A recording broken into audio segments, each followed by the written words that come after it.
Hey Fred, how you doing? Hey, Anil, doing good.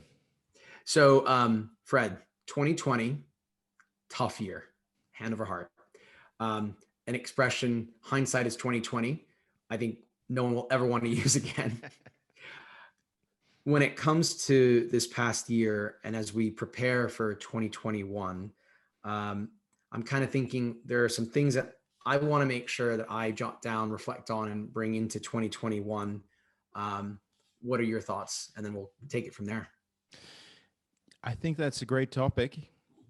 Uh, in 2020, everyone was forced to change something, and it's been more voluntary or more hardship. Um, and hopefully, we can just start with ourselves and what we genuinely felt and what we can genuinely learn. A big topic for me has been travel. Mm. I've been in two minds about travel for the last few years in terms of the environmental impact and the joy of travel has also kind of come and gone. Mhm. And so it was very interesting to be forced basically not to travel this whole year. And it made me realize that I'm very happy here in Zurich where I live and I could make the most of it. Um, I made an effort to reach out to people really across the world as I was spending this spring here home alone. And so maybe that's the first topic. Something about not actually missing travel as much as I might have feared because I managed to make the best of what I had here Mhm. and really feel like I've done something for the environment as well that, maybe we summarize or then bring the discussion into 2021. But that's my one of my top reflections for 2020. I so I totally agree with you. What's fascinating for me on that one is I'm a frequent flyer hog. I love racking up my kilometers, my miles, so I can basically get to that next level of status. So I can then get the benefits that genuinely, grand scheme of things, don't mean much. But when you are traveling, it's nice to have. Mm-hmm. And so, yeah, I agree with you. I did make a trip this past year. I flew to Majorca. Um, and I'm actually struggling to think of other trips I took. I'm actually about to leave next week to go back home to see my family, my nephew, my sister. But you're right, mate. I think what was brilliant about this year was I had been taking for granted traveling around just England. And there's so many cool things that I saw. My girlfriend got me to do my first country walk. I went to the Cotswolds for the first time. And I'm just like, there's this, when we were permitted to travel outside of lockdown. Yeah. And just, staycation, I think has a new meaning. And so, yeah, I agree. As someone who's that frequent flyer hog, I agree with you. I actually am kind of grateful that the footprint on the carbon footprint was actually minimal, was low versus what it normally is every year. I try to make a couple of international flights, and so I agree with you, mate. I think if we just start with that, I think that's I'm kind of keen to see in 2021. I won't lie, I do want to make up travel. I want to go back to the US. I want to go to Australia. I want to go to South Africa. I want to fly. I actually want to come to Switzerland. So what's going to be your take? Do you think that in 2021 you're going to travel more, less, or the same? I would actually like to travel less, not less than 2020 because that's Mm-hmm. going to be impossible, True. but to do it in a different way, Mm. to enjoy the place I live, a bit like you mentioned with the hiking and the Cotswold and this kind of thing. Similarly, in Switzerland, there's so much to do, and to explore that, and also to appreciate the people I'm doing it with. I think that's a big thing. I had some very simple parties this year of just a few people sitting around talking because that's all we're allowed to do, or like three people dancing in the living room. It actually works too. So we can make a lot of it if we're forced to. So that's something that I'm going to try to bring with me even when I don't have to. Staycation, as you said, local exploration, local events, dancing in the living room with a couple of friends is I'm not going to say it was just as good as any dance floor because I like dancing and I like loud music, but it was something. It was great. you can have wonderful evenings and wonderful holidays without that much, without going that far, without spending that much money, which has been another huge benefit. The amount of money I've saved this year has been very big positive. So you brought up, so we talked first about travel. I think the second is about appreciating people, and the third, money. I actually wanted on appreciating people. I thought 2020 was a tough year to actually show appreciation to people, at least at the start. And I think it only got better and better as the year went on because you were finding ways to communicate with people, whether it was a Zoom call, FaceTime, a regular analog call, or a walk, a simple walk along a canal or in a park, just to catch up with someone, clearly socially distanced.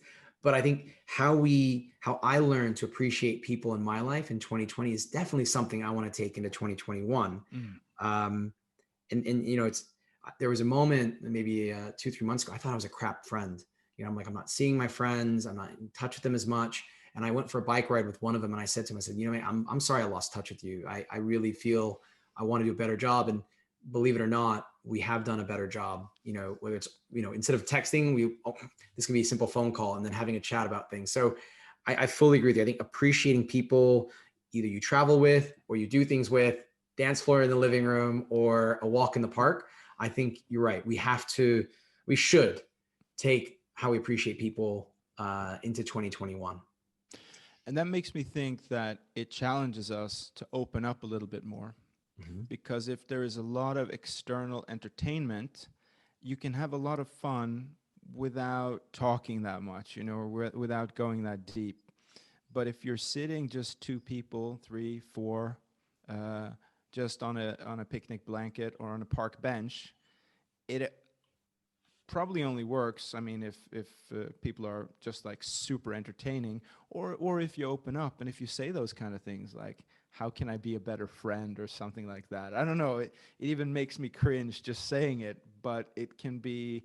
I think it can work a lot of the time. I find that when I do open up and say those things, and when I'm more straightforward in how I build relationships, like what can we get out of this? What can I do for you? It can be very healing. It can be very fun. It can be very empowering.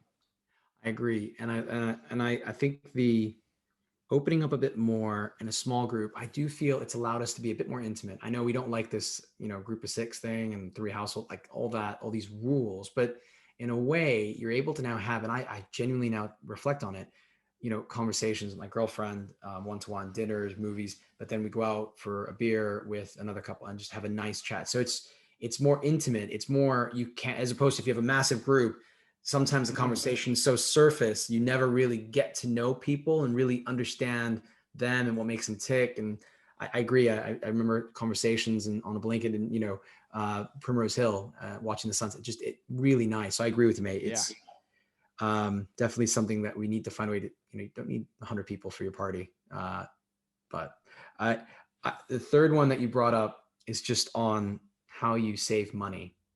Talk to me about that, Fred. What does that mean for you from what you learned to what you're going to take into 2021? It's about doing more with less. Mm-hmm. The simple things. If you're sitting on a park bench with one or two people that you really enjoy their company and you're having a good conversation about something, it's heartwarming, it's fun, it's very emotionally engaging. Isn't that often all we need? Would you then say, or if you have a simple meal, but you have that conversation and you have that camaraderie or that love, does an expensive meal or expensive booze or something like that really make it that much better? Maybe we, focus on the wrong things by thinking we need to do certain things and show certain things. Here in Switzerland, the shops are closed on Sunday. So sometimes if someone comes over on a Sunday, it's like, yeah, I didn't have time to go shopping. So, you get a cup of coffee. Hope that's okay.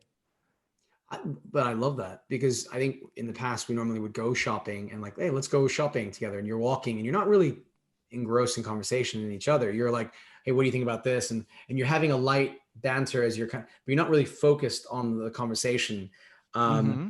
And I agree with you. I think it's also, yeah, you're kind of like, ooh, let's go to a nice restaurant and just to, I think if anything, going to a nice restaurant in 2020 meant more, because it's like I can actually go and do this. It's not a, I'm not taking it for granted. It's actually it's a boon, you Yeah, know, yeah, and so you appreciate it.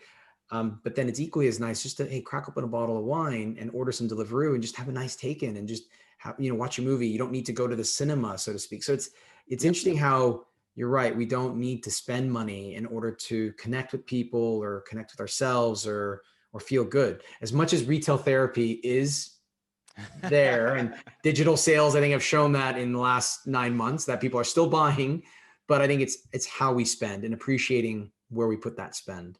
absolutely. So, what else did you learn in 2020? So health. Um, I definitely learned about making sure that my health continues to be an absolute priority. So I normally do triathlons. I do a couple of events a year with my buddies. It's a way for us to, you know, appreciate my friends and to travel, athleisure, athletic tourism, as I like to call it. Mm. But I think, you know, my health in terms of, you know, maintaining my runs, my indoor training, um, my weightlifting, you know, or my, you know, own body training was absolutely important. And kind of with that, cooking more, learning some new recipes. Something that we've talked about, you know, drinking more water, just making sure that this bottle is full as I'm sitting and working throughout the day, staring at a screen. So the health was definitely important for me. And I want to make sure that I take those gains and what I've learned about it into the next year. What You about guys you? had a pretty tough lockdown in the UK where you weren't allowed to exercise outside all that you wanted, or? Well, I'd say we were definitely far more fortunate than folks in probably France and France, yeah. Italy, you know, that where you couldn't leave like a kilometer radius of your residence. At least in London, in the back half of the year, you could go out for a run. You weren't limited to the hour that you could work out.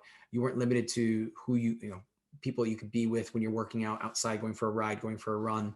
So we definitely were far more fortunate in the back half of the year, and that was super important to me. Is, you know, Mm-hmm. I struggle sometimes in crap weather to go out for a bike ride on the weekend with my buddies. But you know, again, when you can get that opportunity to do it, it's I think we were in a far better place to do that in London than we were, or in the UK than we were probably in mainland Europe. Yeah, Switzerland also had quite a humane lockdown, so it was similar. So we were allowed outside for all the exercise and so on. Um, I also got some kettlebells and TRX. That was like the Yeah, best yeah. investment I made in 2020. Simple home exercise equipment that I took some time and some expert advice on how to use properly to get some exercises and to give me that first push. And then I was able to do it on my own. And those two pieces of equipment gave me so much, and really, as I think you were saying as well, made this a good year actually for health. I mean, 100%. I mean, I work for Nike, and obviously we saw Nike, you know, running sales and all these sales kind of going through the roof, and people were still wanting to be active. And I mean, if you look at Amazon in the first lockdown, I think kettlebells were hard to find, resistance bands, TRXs, they were all sold out. Peloton and folks, people were buying bikes and treadmills for their home. So I'm actually kind of keen to see what happens in 2021. You know, when you don't have the commute to work, to and from, that's time in the morning freed up to meditate or to exercise. If you don't have to be at your office, you can go for a walk outside with your kids. You can go for a walk. I think I do. I'm kind of curious. I'm keen to see how people take their health and all this equipment they bought into 2021. Are people going to go back to gyms? Are they going to go back to Yeah. reduced training because, you know, the time their commute may not allow it? I really hope that I and others keep training and their health top of mind Yeah. going into 2021. One thing I found challenging, not for me personally, but sometimes when I talk to people, so we both made the home exercise thing work. Mhm. But I was hearing a lot of excuses that, oh, my gym is closed, so I can't do it, and this kind of thing. So rather than making the most of what we did have, I heard a lot of complaints about was not possible. And it made me think of this conversation we have. Like, I had to resist the urge to lecture someone, but I did still want to help them, you know, that maybe they just didn't want to. So maybe Mm. that's okay. or maybe they were genuinely looking for a solution to like, well, what's wrong with a home workout? It's cheaper, it's more time efficient. You can even split it up into like smaller workouts throughout the day. You know, there's so many things you can do when you're working from home and have the home workout equipment. With folks that I had those chats with, I kind of said to them, I just try to use myself as an example and just said, look, I adapted and I stayed motivated. Um, and I've heard stories of people as well who were like, oh, but I can't go in and do my squat rack or my deadlifts or my this or my CrossFit. And I'm like, but if the joy is in exercise or being healthy, or, you will find, where there's a will, there's a way. And, how you stay motivated is up to you. How you adapt to, doing, instead of doing, again, that's what I was joking. TRX, and, that you're using your own body weight, and that can be as effective. It may not be as massive as squatting Mm-hmm. racks, but I think finding alternatives, I think, is really key. And I think this is where we had to be a bit mindful of that in 2020, is how do we adapt and find, opportunities to do what we want to do Yeah. when it comes to training. But yeah, so again, rather than telling them what to do, I think it's more of a, hey, this is what I've done, and hopefully me sharing what I've done can help you come up with ideas on how you can do something similar, or that makes Absolutely. sense for Yeah. you. Yeah. So yeah, man. Anything else that you think you want to take into 2021 from what you learned this year? I think it was also possible. The theme that's developing for me is kind of back to basics. Mm-hmm. It does take something. I don't want to say it's easy, but it was possible to get that exercise at home. And then I'm also thinking about sleep, that having more time at home for me and for a few other people I spoke to, it was possible to experiment with different habits, what time to wake up, what time to go to bed, whether to have a nap in the afternoon. Like, some of these things became possible to experiment with, and I think it's great to experiment with the basics. So I've been doing that with sleep, for example, and hopefully it's a simple thing, because I think there's nothing that can replace sleep. There's nothing else you can do. Maybe if you eat a bit more, you can exercise a bit more, and there's kind of a trade-off. But with sleep, I really don't think there's a trade-off. I don't think there's anything else you can do. Um, Yeah. so I would approach that, and I have approached it with like a spirit of curiosity, to experiment, to write down how I feel after I've, depending on when I gone to bed, um, and trying different things out. I agree. I think I've noticed that, hey, when you don't have to wake up for that commute. Okay, now by the way, you've got kids. I don't have kids, so let me approach this from my perspective of someone that doesn't have the kids, right? Because I can respect and appreciate people who have newborns or toddlers, or they're getting up at the crack of dawn, if not earlier, to look after their kids, and so sleep for them may vary. They may actually, from the number of babies I've heard that have been had this year, people are probably learning a lot about how the importance of sleep that they're going to want to hopefully catch up with in 2021. But I noticed myself personally that, okay, I want my alarm to go off every day at 6:30, and I want to be in bed by 11. And I want to say, by and large, I did that. But ironically, or not even ironically, that's the wrong word, I was able to do that on weekends, because you're not going out for those late nights to the bars, to the Yeah, yeah. clubs. So suddenly now you're like, what is it like waking up after a fresh night of sleep, nearly 5, 6, 7 days a week, having a bit of a routine and finding a new routine? I like how you said it, different habits. So I used to wake up in the morning, and the first thing I do is I'd watch YouTube. No, got rid of that. Would read the paper for 30 minutes, or a blink, or a book, and then I'm like, okay, I want to make my coffee. And then I'm like, but I noticed though that there were times where I started work at 8, and then there were times I started work at 9. Um, there were times at night I would turn on the laptop and start working, and I'm like, nope, nope, nope. You got to stop and go to bed. Stop watching TV and go to bed, because it's almost like finding new ways of staying awake, but then making sure you've got the commitment to go to bed and to get a good night's sleep. So I agree with you. Yeah, It is a yeah. funny one. Sleep is critical, and how we experimented with that this past year will be interesting in terms of how we do it Similar or different next Yeah, year? I've made so many mistakes when it comes to sleep. One is conflating not being able to sleep with actually being able to stay awake. So I'm doing a lot of things to kind of keep myself awake. And then I'm complaining that I can't fall asleep. That doesn't make any sense because I No. didn't really try. And the same thing goes for coffee. I used to drink an insane amount of coffee and then complain that I couldn't sleep. And anyone could look at this and say, like, you know what you're doing. If But you're you've really given up thinking about coffee, it. right, Fred? Or Yeah, I have yeah, more or yeah. less. Yeah, yeah. Ironic. I'm the opposite. I've gained an absolute appreciation and love for coffee. So something I love doing is there's a guy that now makes coffee just up the road.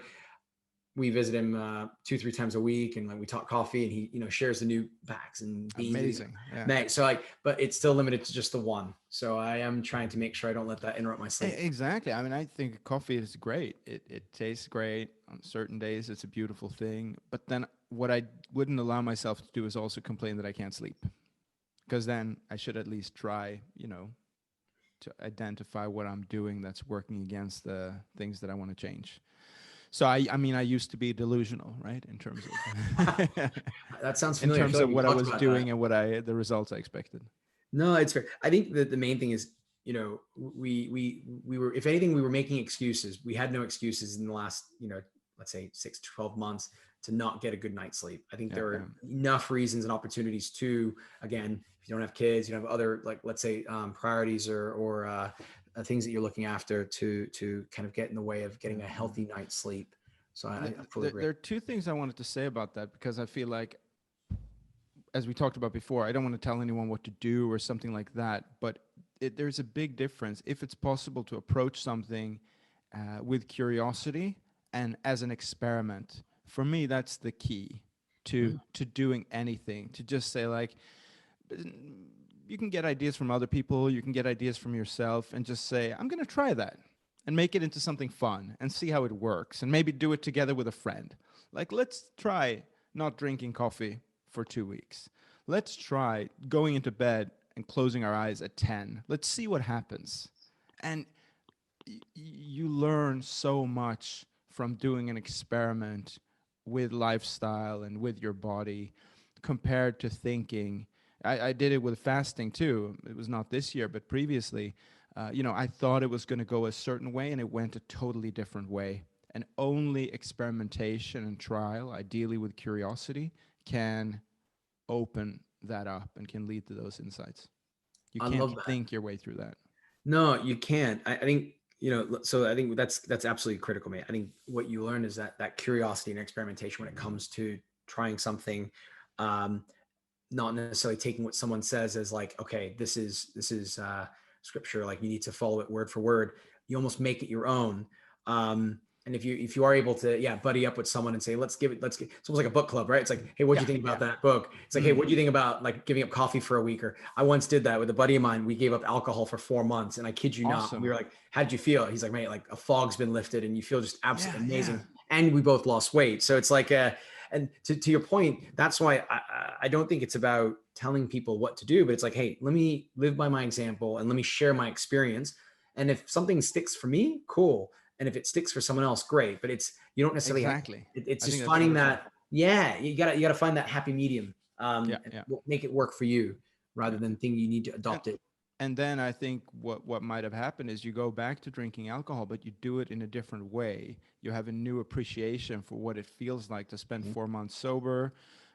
When I did that, I realized kind of how quickly I was drinking.